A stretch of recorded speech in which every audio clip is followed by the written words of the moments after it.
हालात पैदा किए हैं, नरेंद्र मोदी की भाजपा सरकार ने इस देश के अन्नदाता के पेट और उसकी जेब पर वार करने का जो काम किया, उसके खिलाफ पूरे भारत के अंदर कांग्रेस पार्टी अन्नदाता के सम्मान के अंदर खड़ी हुई है। और आज पूरे भारत में जो भारत बंद किसानों के द्वारा किया जा रहा है, उस भारत बंद को समर्थन देने के लिए कांग्रेस का एक एक कार्यकर्ता किसानों के साथ सड़कों पर उतरा हुआ है। और पूरे देश में आज प्रेस के माध्यम से किसानों की आवाज़ को, किसानों के दर्द को आप लोगों के माध्यम से सब तक पहुंचाने के लिए हर प्रदेश के प्रदेश मुख्यालय पर प्रेस ब्रीफिंग हो रही है। उसी कड़ी में हमारे उत्तर प्रदेश के अंदर पंजाब सरकार के वित्त मंत्री, कांग्रेस के बड़े हमारे वरिष्ठ नेता जो खुद एक किसान के घर में पैदा हुए और जिनकी रगों में किसान का खून दौड़ता है, किसान के दर्द को पहचानते हैं, मनप्रीत बादल जी आज उत्तर प्रदेश के लखनऊ में हमारे प्रदेश कांग्रेस कार्यालय में पहुंचे हैं। मैं अखिल भारतीय कांग्रेस कमेटी की तरफ से इनका स्वागत करता हूं और मैं बादल साहब से आग्रह करूंगा कि आपके शब्दों के माध्यम से किसानों का दर्द आम जन तक पहुंचे। तो मैं बिना माइक के तो उत्तर प्रदेश के गैरतमंद धरती के गैरतमंद बेटे और बेटियों, मेरे हमवतनों, सबसे पहले तो मैं लखनऊ की जो तमाम प्रेस कोर है, मैं आपका इस बात का बड़ा मशकूर और ममनून हूँ कि आप सब अपनी मसरूफियत को छोड़ के आज कांग्रेस की प्रेस ब्रीफिंग में आप आए हो। मैं इसके लिए आपका धन्यवाद करता हूँ। और मैं तमाम अपने जो मेरे साथी हैं यूपी से, मैं इनका भी धन्यवाद इसका करता हूं कि वो हमारे पंजाबी में एक मुहावरा है, मैं आज लखनऊ पहुंचा तो इन्होंने मुझे अपने हाथों पे नहीं अपनी आंखों पे बिठा लिया। आपने मुझे अपनी आंखों पे बिठा लिया, इस बात का मैं आपका शुक्रिया अदा करूंगा। साहब, मैं आज कांग्रेस पार्टी का नुक्ते नज़र जो एग्रीकल्चरल के एतबार से जो पहले ऑर्डिनेंस थे, अब उनको कानून की शक्ल दे दी गई है, तो कांग्रेस पार्टी का मैं नुक्ते नज़र बयान करने के लिए मैं आज खसूसी तौर पे मैं लखनऊ, जो कि बहुत वकारी और हसीन शहर है हिंदुस्तान का, मैं वहाँ पहुँचा हूँ। तो मैं एक बात तो अपने बयान करने से पहले ये कहना चाहूँगा कि यूपी का जो किसान है बहुत सादा किसान है, पर इतना भी सादा नहीं है कि अपना नफ़ा और नुकसान ना पहचान सके। यूपी का किसान सादा ज़रूर है, पर इतना भी सादा नहीं है कि चोर और चौकीदार की उसको समझना है। यूपी का किसान सादा ज़रूर है, पर इतना भी सादा नहीं है कि उसको शराब और शरबत का फ़र्क पता नहीं है। यूपी का किसान सादा तो ज़रूर है, पर इतना सादा भी नहीं है कि कातिल कौन है और मकतूल कौन है इसको उसका पता नहीं है। इस बात का मुझे कोई शक नहीं है। और अगर मैं आपको याद, आपके सुनने वालों को जो काले कैमरे की आंखों से देख रहे हैं आज की प्रेस ब्रीफिंग, मैं उनको अगर ये याद दिलाता चलूं कि आज से 6 साल पहले इंडिया के प्राइम मिनिस्टर मोदी जी ने फार्मर, किसान की जो आमदन है उसको डबल करने का हलफ लिया था कि हम किसान की इनकम को डबल कर देंगे। और मैं ये कोई सियासी शोखाबाजी से या सियासी रंजिश से ये आपको बात नहीं कह रहा कि एग्रीकल्चरल ग्रोथ बीजेपी के दौरे हुकूमत में 3.1% है, जबकि यूपीए के टाइम में ये 4.3 थी। तो जो ये वादे करके गए थे कि हम डबल कर देंगे, और मैं ये भी आपको बताता चलूं कि एग्रीकल्चर इनकम जो है वो 14 साल हो गुजरे हैं। सबसे कम अगर एग्रीकल्चर इनकम है तो इस साल में और जो एग्रीकल्चर प्राइसेस हैं, जो दाम है किसान की उपज के, 18 साल से सबसे ज़्यादा अगर कोई कमतरी आई है तो इस साल में आई है। यही प्रधानमंत्री बोला करते थे कि हम स्वामीनाथन की जो रिपोर्ट है कि कॉस्ट ऑफ कल्टीवेशन प्लस 50% दिलवाएंगे, तो उस वादे से तो मुनकर हैं। और मैं शायद यूपी में इस बात की दिलचस्पी ना हो कि जो CACP होती है, commission for agriculture cost and prices, जो सिफारिशात देती है गवर्नमेंट ऑफ इंडिया को कि दाम क्या होने चाहिए, MSP क्या होनी चाहिए, तो इस साल जो सिफारिशात उन्होंने दी थी, उन्होंने बोला कि इस साल जो फूड इन्फ्लेशन है, महंगाई है सीरियल्स में, वो 8.6 है। लिहाजा किसान को 6.6% का इजाफा ये आप गेहूं में दे दें और 5.9% इजाफा आप पैडी में दे दें, चावल में दे दें। और ये मैं रिकॉर्ड से बोल रहा हूँ, इसकी कॉपी मैं आपको दे दूंगा इस प्रेस ब्रीफिंग के बाद।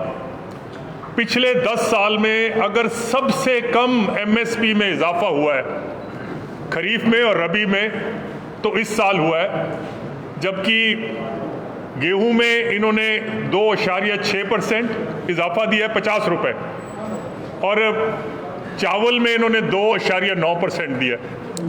मेरी अकल दंग है, मेरी अकल से बालातर है कि ये प्राइम मिनिस्टर ने और एग्रीकल्चर मिनिस्टर पार्लियामेंट में अनाउंस किया कि हमने 50 रुपये बढ़ा दिए।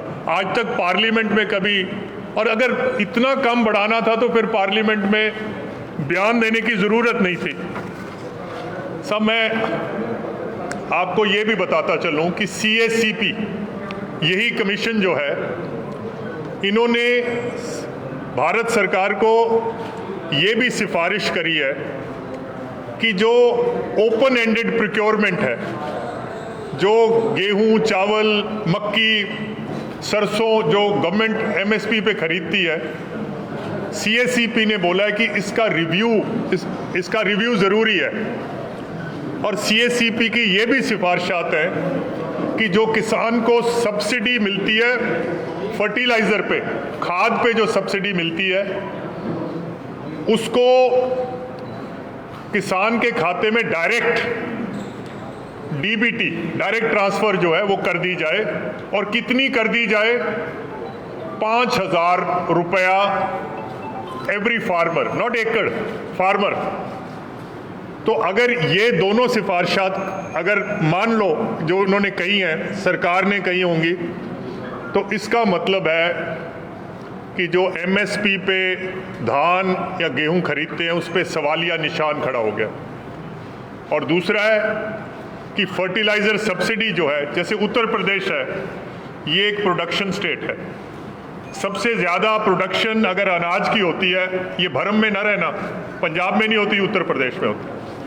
और अगर फर्टिलाइज़र सब्सिडी से, इसका मतलब एक थैला हर 6 महीने बाद सब्सिडी का वो किसान को मिल जाएगा। और अगर कोई खेती करता है तो उसको ये बखूब मालूम होगा कि एक थैले से काम नहीं चलता, कई खेत में 2 थैले भी लगते हैं, 3 थैले भी लगते हैं। तो हमें इस बात का शदीद एतराज़ है, शदीद रंज है कि ओपन एंडेड प्रोक्योरमेंट भी ख़त्म होगी, फर्टिलाइज़र सब्सिडी है वो भी महदूद कर दी जाएगी, MSP की जो रेट है इन्फ्लेशन के रेट से भी ये कम है। और इस साल जो आज से 1 महीना बाद किसान अपना धान बेचेगा या अप्रैल में गेहूं बेचेगा, पिछले साल के बनिस्बत ही will get a lower price. वो कम दाम इन रियल टर्म्स, अगर इन्फ्लेशन को उस पर जोड़ दिया जाए, 50 रुपये तो मैं मानता हूँ, पर 50 रुपये अब आप देखें कि इन्होंने इलेक्शन जीता, जनरल इलेक्शन, तो उन्होंने एक बोला कि पीएम किसान देंगे कि एक जो एक खते गुर्बत से या एक सर्टन कैटेगरी के किसान हैं, हर महीने प्रधानमंत्री उनके खाते में 500 रुपया गवर्नमेंट ऑफ इंडिया डालेगी। मैं आज आपको ये अगर मैं बताता चलूं कि 1 एकड़ में 2 फसल, अगर 2 फसल आपने करनी है, गेहूं और धान की करनी है, तो डीजल कितना लगता है? जो हमारा आंकड़ा है 50 लीटर लगता है पूरे साल में 1 एकड़ में। चलो आप 50 से भी कम कर लो, क्योंकि पंजाब में हो सकता है ज़्यादा डीजल लगता हो, छोटे स्टेट्स या जहाँ खेती इतनी अच्छी नहीं है तो 30 लीटर लग जाता है। जब यूपीए की सरकार थी, डीजल के 1 लीटर पे 3 रुपया 56 पैसे टैक्स था, एक्साइज टैक्स, जिसको एक्साइज बोलते हैं, पेट्रोलियम पे एक्साइज। आज एक्साइज जो है 40 रुपए है। तो अगर आप 30 लीटर भी लगा लो और ये फर्क लगा लो, और छोटा किसान आप 5 एकड़ से कम का लगा लो, तो एक किसान को 6,000 रुपया तो डीजल के दाम की वजह से गवर्नमेंट को ज्यादा देना पड़ रहा है। तो ये जो पीएम किसान है, हकीकत में ये बेमायने है। बेमायने मैं इसलिए बोल रहा हूं क्योंकि आपने वही डीजल के एक्साइज टैक्स में जब से मोदी जी आए हैं 894% का इजाफा हुआ है। 100% का नहीं, 100% का मतलब होता है दुगना, 200%, 300%। मैं कह रहा हूं 894% डीजल में इन्होंने, कच्चे तेल जो है, कच्चे तेल की कीमत आलमी मंडी में बहुत गिरावट आई है, पर हिंदुस्तान में ये गिरावट जो है वो एक्साइज, जैसे गिरावट आती है एक्साइज बढ़ाते जाते हैं। हमें इस बात का भी रंज है। और मैं अगर आपको ये भी बताता चलूं कि जब से जीएसटी का निज़ाम नाफिज हुआ है, तो जितने भी किसान के लिए जो इक्विपमेंट आता है, चाहे वो ट्रैक्टर है, चाहे ट्रैक्टर की इम्प्लीमेंट्स हैं या जो भी है, उसमें भी क्योंकि किसान इनपुट टैक्स क्रेडिट तो ले नहीं सकता, तो वो सारा जो है तकरीबन 15,000 करोड़ रुपए का ये बोझ जो है जीएसटी के आने से पड़ गया। और अगर आप मेरी बात पे यकीन करेंगे, अगर कोई 6 साल में, 7 साल में, 10 साल में कभी मौका मिलता है, आप देखते हैं कभी प्याज की दाम बढ़ गए, कभी आलू के दाम बढ़ गए, तो किसान को प्रॉफिट नहीं लेने देते, या तो एक्सपोर्ट बंद कर लेते हैं या इंपोर्ट कर देते हैं ताकि किसान को इसका लाभ ना हो सके।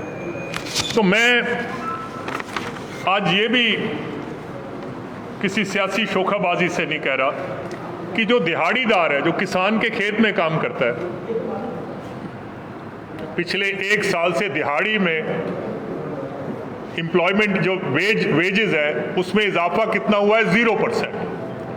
और जिस साल यूपीए की हमने सरकार छोड़ी थी, दिहाड़ीदारों का 38% उसमें इजाफा हो गया था। आज यूपी का जो किसान है, गवर्नमेंट ने 14,000 करोड़ रुपया बकाया यूपी के किसान का देना है। आज भारत में हर घंटे एक किसान खुदकुशी कर रहा है। किसान खुदकुशी का जो रेट है 1 पर आवर, एक दिन में 24 किसान हिंदुस्तान में खुदकुशी कर जाते हैं। किसान की जो हालात है वो काबिले रहम है। और मैं ये बात भी, मुझे इस बात की शर्मिंदगी महसूस हो रही है कि मैं उस देश का शहरी हूँ जहाँ जब से मोदी जी आए हैं तो जो इंडस्ट्री है, कॉरपोरेट घराने हैं, उनकी जो कर्ज माफ़ी हुई है वो 6.6 lakh crore government of India ने, जो बैंकों के डिफॉल्टर हो गए थे, जो और क्रेडिट इंस्टीट्यूशन के डिफॉल्टर थे, जो लोन राइट ऑफ हुए हैं भारत में, वो 6,60,000 करोड़ हैं। और जो पिछले साल, आपको याद होगा, पिछले साल कॉरपोरेट टैक्स में जो उसकी शरह थी उसमें कमतरी लाए थे। 1,45,000 करोड़ का जो उनके टैक्स पे जो रेट लगता था, मुझे लगता है आई डोंट नो 40% से इनको 30% या कुछ ऐसा किया था। सब मैं एक चीज़ और भी बताता चलूँ, थोड़ा सा टाइम लग जाएगा। जो ये कॉरपोरेट टैक्स होता है, इनकम टैक्स होता है, एक्साइज टैक्स होता है, जो हिंदुस्तान के राज्य हैं, तो 42% इनका भी हिस्सा होता है। अगर एक्साइज ड्यूटी बढ़ती है तो उसमें हमारा 42% हिस्सा होता है। अगर ये कॉरपोरेट टैक्स है तो 42% स्टेट्स का है, कस्टम ड्यूटी है तो 42%। तो इन्होंने क्या किया, जब से मोदी जी आए हैं, एक्साइज ड्यूटी बढ़ाते हैं पर उसको एक्साइज नहीं बोलते, स्पेशल एक्साइज बोलते हैं, ताकि स्टेट्स को हिस्सा ना मिल सके। बोल देते हैं जीएसटी में आपको इजाफा दिया है, इसी तरह कस्टम्स की ड्यूटी बढ़ेगी तो उस पर कोई स्पेशल कस्टम बोल देंगे पर स्टेट्स को हिस्सा नहीं देंगे। और उसी तरह जैसे मैंने बोला, अगर कॉरपोरेट टैक्स माफ़ करना था तो पहले स्टेट से मुशावरत करनी थी। आफ्टर ऑल 1,45,000 करोड़ में सबसे छोटा राज्य पंजाब है, 3,500 करोड़ हमारा था, बिना पूछे आपने कैसे माफ़ कर दिया? तो अगर आपने किसान को कर्ज माफ़ी नहीं देनी, क्रॉप लोन पे आपने वेवर नहीं देना, बट आपने इंडस्ट्री को जो वेवर दिया है, इस बात का भी हमें रंज है। और मैं बताता चलूं, जो फसल बीमा योजना, पीएम फसल बीमा योजना है, प्राइवेट इंडस्ट्री को बहुत हाई प्रीमियम देना पड़ता है, और वापस जो है उन्होंने 10,000 करोड़ रुपया सिर्फ हरियाणा से कमाया। पीएम किसान जो फसल योजना है, जितने बीजेपी के स्टेट्स हैं वहां लागू हुई है, हमने पंजाब में नहीं करा। अगर किसी का नुकसान होता है सरकार दे देती है, क्योंकि प्रीमियम इतना ज्यादा है। इससे तो बेहतर है कि हम खुद ही दे दें। वो किसी उर्दू के कवि ने लिखा है कि गोया जरा सी बात पे बरसों के याराने गए, चलो इतना हुआ कुछ लोग पहचाने गए। बीजेपी जो अपने आप को समझती थी कि हम किसान के बहुत हितैषी हैं, किसान के मसीहा हैं, तो कम से कम ये तो पता चल गया कि ये जो नए कानून बनाए हैं ये हक में नहीं है। और ये जो 3 ऑर्डिनेंसेस जो कानून की शक्ल अख्तियार कर चुके हैं, तो मैं तो एक तो the Essential Commodities Amendment Act 2020, the Farmers Produce Trade and Commerce Promotion and Facilitation Act 2020, the Farmers Empowerment and Protection Agreement on Price Assurance and Farm Ordinance 2020, ये जो 3 ये बिल आज अगर आप अखबार या आप टीवी देख रहे हैं तो आपको पता होगा कि जो किसान जो तंजीमें हैं उनका जो रद्द अमल है, और ख़ास करके जहाँ से मैं वहाँ बहुत ज़्यादा शदीद है। और इसकी अगर मैं मोटा मोटा आपको ये बताता चलूँ कि एतराज़ात क्या हैं। सबसे पहले एतराज़ तो ये है कि ये जो बिल आए हैं ये कह रहा है कि कोई भी व्यापारी बिना लाइसेंस लिए, पहले अगर आपने गेहूं, चावल, मक्की, बाजरा, सरसों, चना जो भी खरीदना है, आपके पास लाइसेंस होना ज़रूरी है कि मैं इसमें कारोबार कर सकता हूं। ये जो नया बिल आया है ये बोला कि लाइसेंस लेने की कोई ज़रूरत नहीं है। अगर आपके पास पैन कार्ड नंबर है आप कारोबार करो। और हमें इस बात का एतराज़ है कि अगर कोई किसान से कोई भी चीज़ खरीद के ले गया, उसके पैसे अगर ना दिए, व्यापारी को घाटा पड़ गया, एमएसपी पे ना दिए, तो उसके खिलाफ कार्रवाई कैसे होगी? उसके पास तो कोई लाइसेंस भी नहीं था, हम तो जानते भी नहीं है।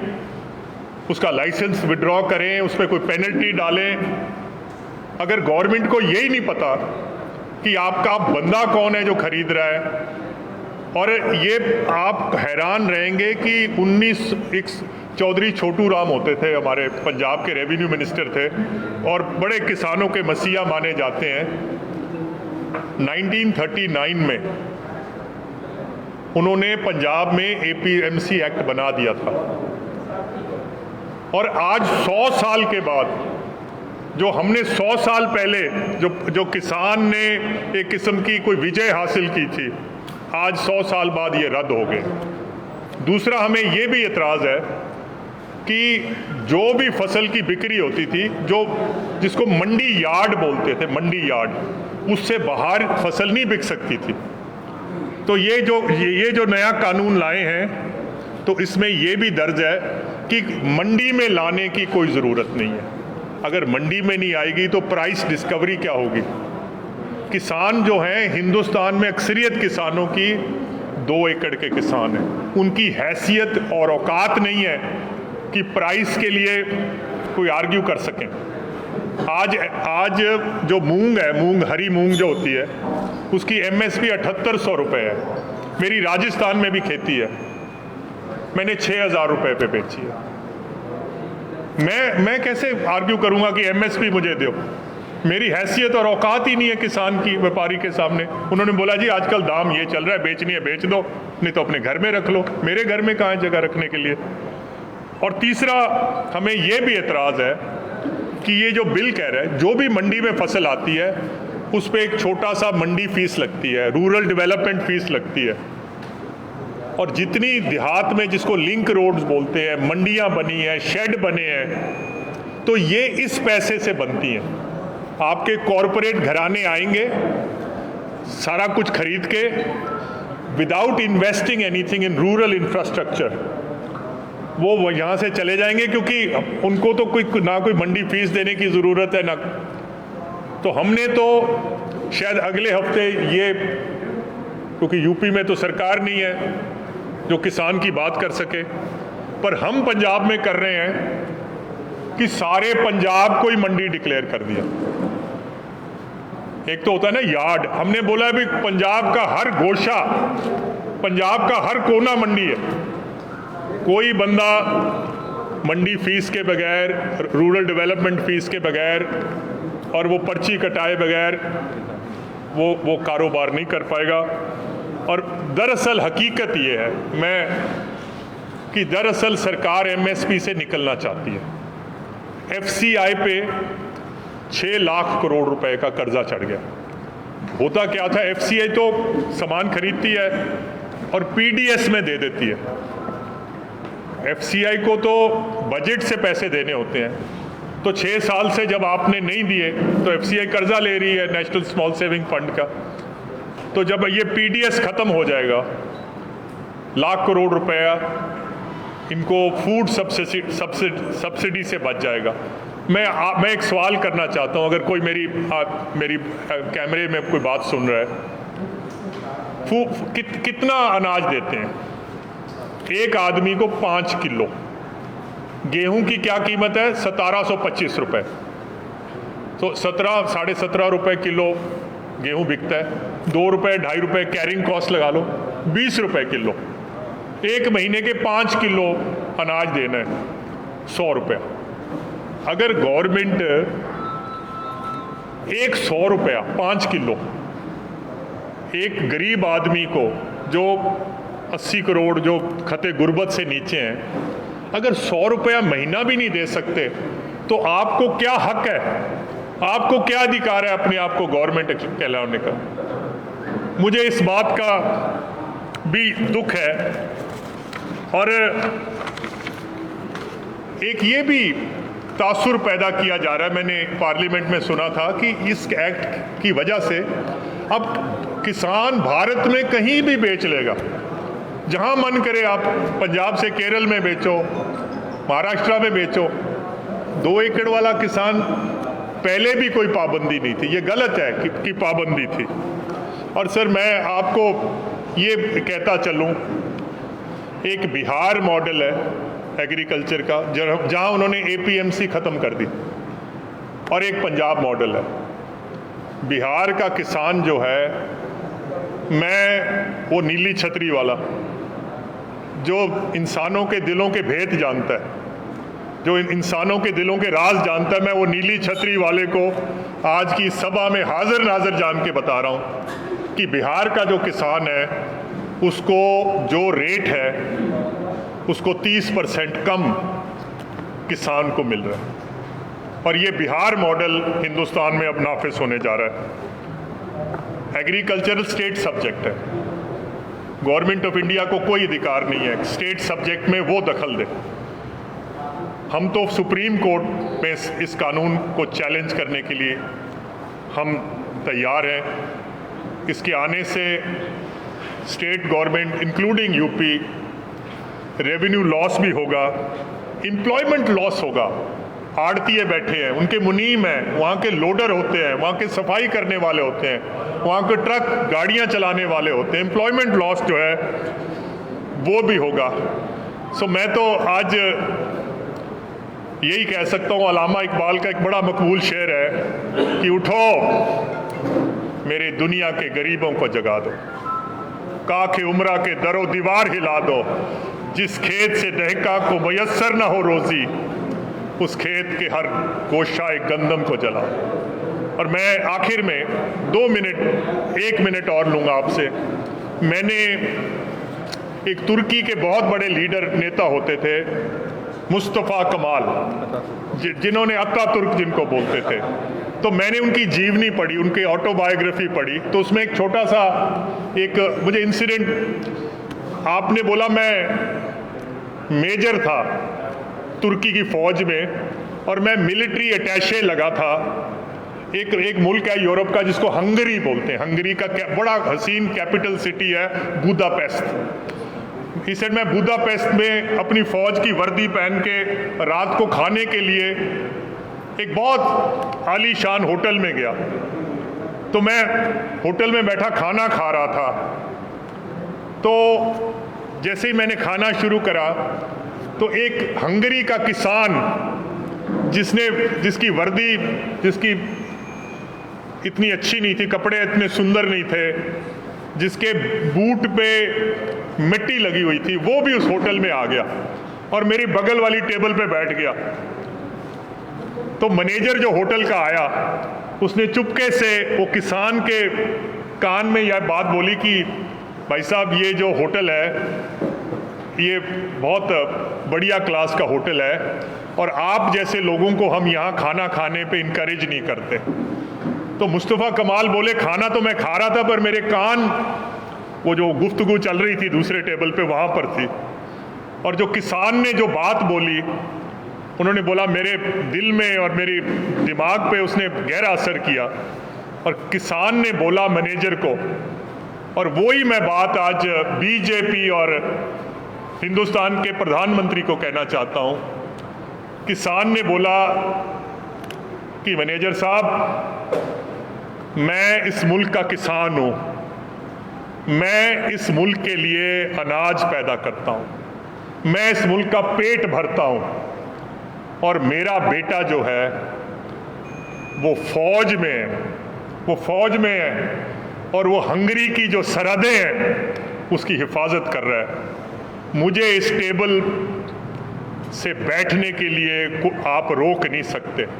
मेरा बेटा जो है वो हंगरी की सरहदों पे खड़ा है।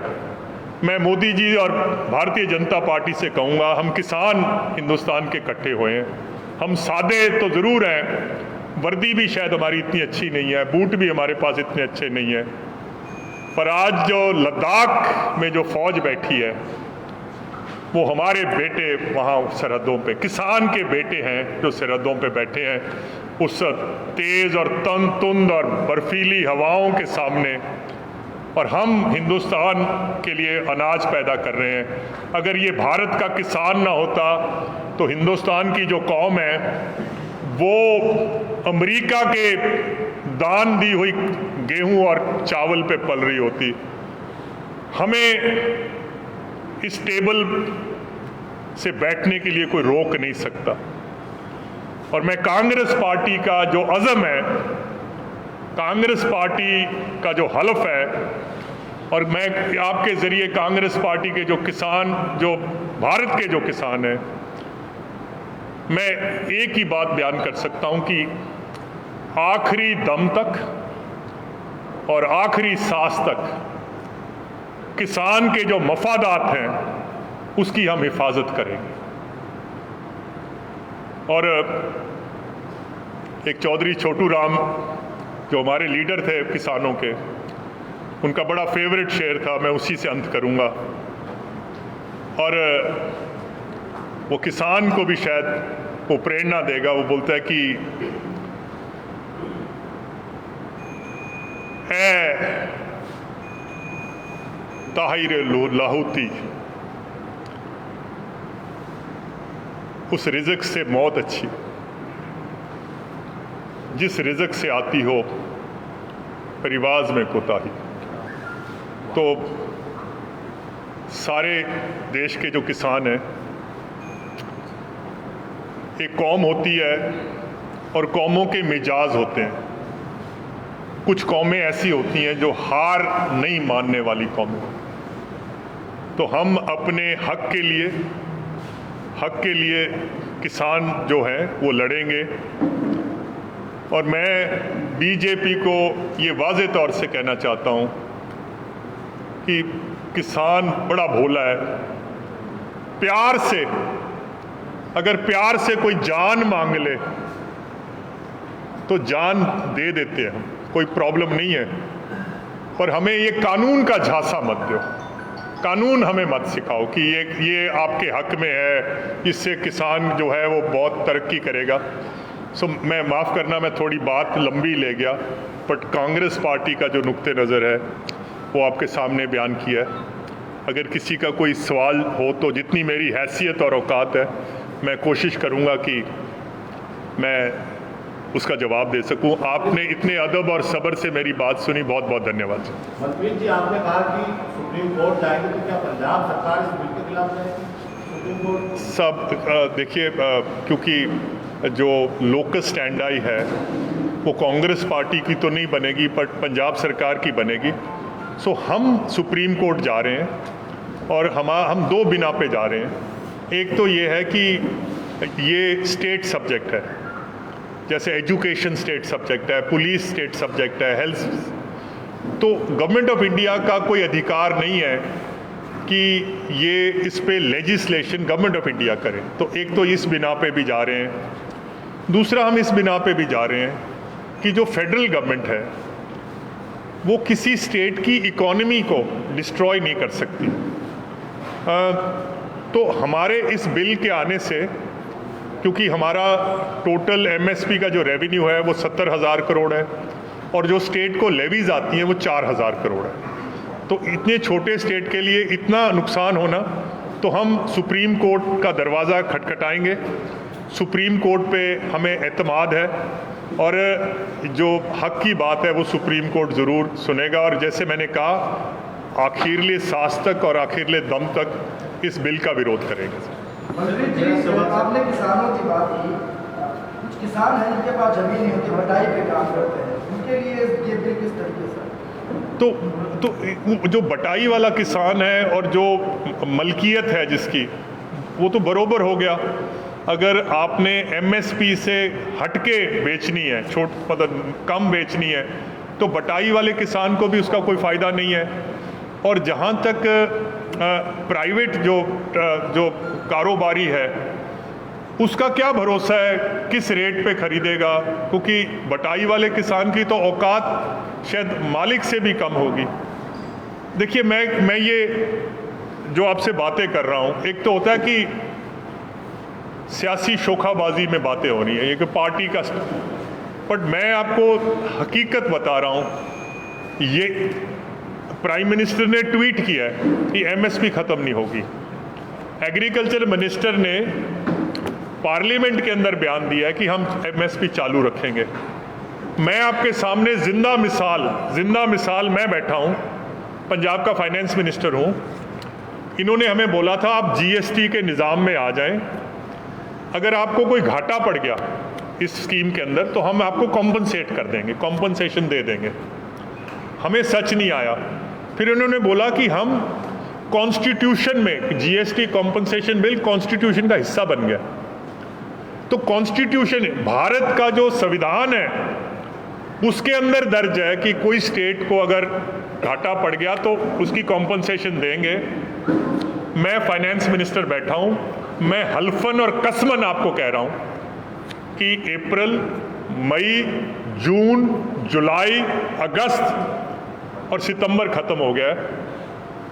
पंजाब स्टेट को, एक्चुअली सारे स्टेट्स को कॉम्पनसेशन नहीं मिली। 9,000 करोड़ रुपया, मुंह से ही कह देना 9,000। इतना छोटा स्टेट है, 2.5 करोड़ आदमियों का। 9,000 करोड़ अगर रुपया हमें नहीं मिला, जो गवर्नमेंट की कॉन्स्टिट्यूशनल कमिटमेंट और ऑब्लिगेशन है, जैसे बैंक बोले कि मेरे पास पैसे नहीं है, हम क्या करें? जेलों के दरवाजे खोल दें, अस्पताल बंद कर दें, स्कूल बंद कर दें? यार कैसे स्टेट चलेगा? कभी बोल रहे हैं कम ले लो, कोरोना आ गया बाद में कर लेंगे, ऐसे थोड़ी यार हिंदुस्तान ने एक सुपर पावर बनना है। मनप्रीत जी, ये बताइए, कांग्रेस भी विरोध कर रही है, किसान भी विरोध कर रहा है।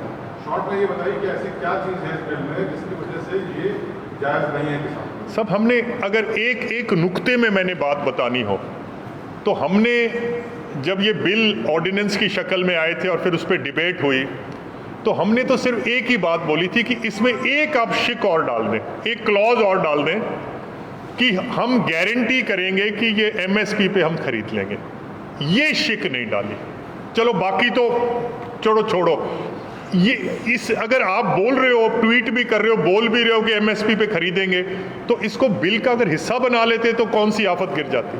Thank you. जो आपत्ति के पॉइंट्स हैं कि आखिरकार नुकसान क्या होगा किसान को, वो हम किसान को नुकसान ये होगा कि एक तो जो मंडी के बाहर चीज़ बिक रही है उस पे हम एक तो एमएसपी इंश्योर नहीं कर सकेंगे, उसके साथ कोई धोखा होगा तो वो कोई इंश्योर नहीं हो सका। अब तो सिर्फ लाइसेंस वाला आदमी खरीद सकता है, और लाइसेंस जिसके पास है उस पर पेनल्टी भी लग सकती है, उसका कारोबार भी बंद किया जा सकता है। वो कितने दिन में पेमेंट देगा किसान को?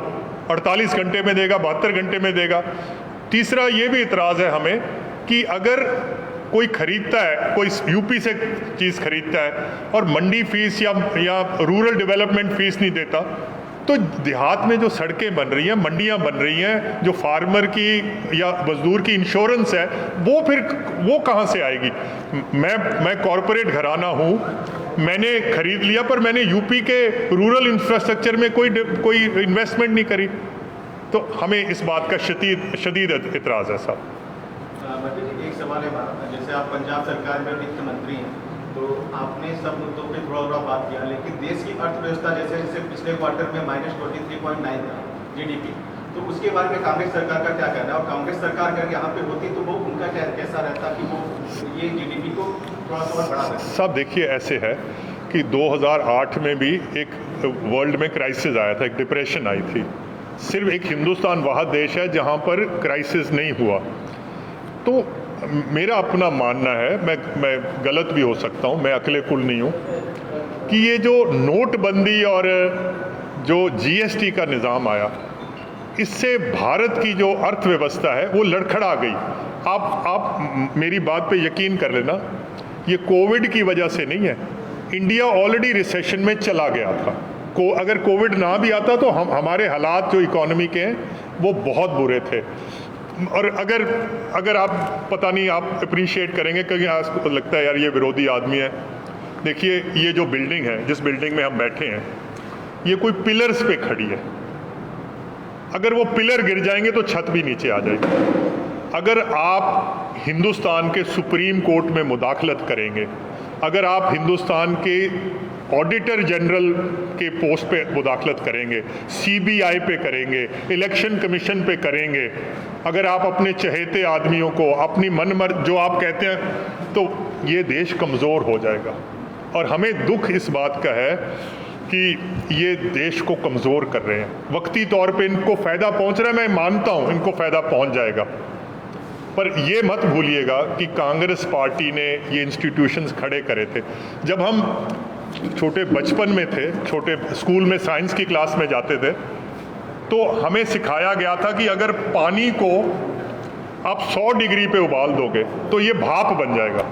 ये साइंस है, साइंस तयशुदा है, इसमें किंतु परंतु नहीं है कि भगवान की कृपा होगी तो ये भाप बन जाएगी।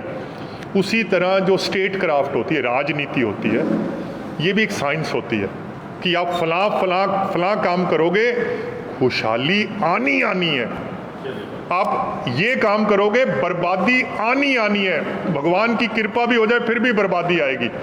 तो आप अगर जिसको रूल ऑफ लॉ, कानून की सरपरस्ती, कानून की बालादस्ती, जब तक अगर कानून को आप मानने के लिए तैयार नहीं हो कि जो सुप्रीम कोर्ट से फैसला आ गया, जो ऑडिटर जनरल, अब मैं प्रेस में ये कहना नहीं चाहता, ये उनकी जो सुप्रीम कोर्ट या उनकी गरिमा या मर्यादा के खिलाफ बातें होंगी, बट अगर आप ऐसे आदमी वहाँ उसको चलाएंगे तो जाहिर है कि देश कमज़ोर हो जाएगा।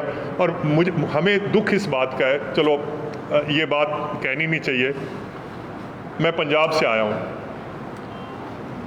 हर दूसरा खानदान जो है पंजाब में जो बैठा है, हरियाणा में, दिल्ली तक भी, हर दूसरा खानदान पाकिस्तान से उजड़ के आया, पाकिस्तान से सब कुछ छोड़ के आए हैं। और अगर आपकी तो उम्र बहुत छोटी है, आपको तो क्या पता होगा, लाखों मेरे देश की माएँ थी जब वहाँ से हिजरत करके आए, और जो पंजाब से गए वो भी हमारी माएँ थी, उनके सरों से चादरें छीन ली गई। लाखों बेटियां थी मेरी जिनके सिरों से दुपट्टे नोच लिए गए। लाखों बुजुर्ग थे मेरे देश के जिनकी जवान सोटियां टूट गई। फिर जाके 15 अगस्त 1947 का सूरज चढ़ते देखा है। हमने बहुत बड़ी कीमत अदा की है। ये तो हो सकता है कि ये आपका जो माइक है 1000 रुपए का हो, पर मैंने इसके लिए 5000 दिए। मुझे ये महंगा पड़ा है। तो जब मुल्क के साथ खास करके हम देखते हैं यार कि ये ऐसा मुल्क, तो हम पाकिस्तान से आए हैं, तो ये मुल्क के लिए आए थे कि हमने तो सोचा था एक आज़ाद देश में जा रहे हैं, वहाँ हमारे बच्चे जो हैं मेहनत और मोहब्बत करके हमारे बच्चों का मुस्तकबिल बनेगा। आज 73 साल गुजर चुके हैं, तो इस बात का दुख है जी।